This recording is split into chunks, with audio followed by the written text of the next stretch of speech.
გამარჯობა. დღეს ჩვენ შევიკრიბეთ საელჩოს წინ 28 ნოემბერია. ერთი წელი გავიდა, რაც შეუწყვეტელი პროტესტი მიმდინარეობს საქართველოში და არა მარტო საქართველოში, საქართველოს ფარგლებს გარეთ. დღევანდელი დღე ზუსტად მაგიტომ არის მნიშვნელოვანი, რომ აუცილებლად სოლიდარობა უნდა გამოუცხადოთ ჩვენს თანამამულეებს, რომლებიც დღეს რუსთაველზე დგანან და ასევე შეკრებილი არიან ევროპის და არაევროპის სხვადასხვა ქვეყნებში. ჩვენ დღეს აქ იმიტომ გამოვედით, ყველაზე რაც მნიშვნელოვანია, რომ ვითხოვთ ჩვენი ხმის დაბრუნებას. ყველაზე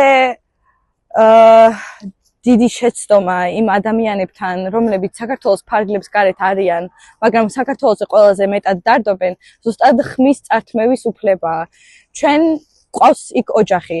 ზოგიერთი ჩვენგანი კი უკან დაბრუნებასაც აპირებს და რატომ არ უნდა გქონდეს ჩვენ იმის უფლება, რომ დავაფიქსიროთ ჩვენ რა გვსურთ, ჩვენ როგორი მომავალი გვინდა ჩვენ სამშობლოში. ამიტომ ჩვენთვის მნიშვნელოვანია ეს ყველანაირი საერთაშორისო სამართლის და არა მარტო საერთაშორისო სამართლის ძალიან უხეში შეურაცხყოფა ჩვენი მთავრობის მხრიდან. კიდევ ერთხელ გავამახვილებ ყურადღებას პოლიტპატიმრებს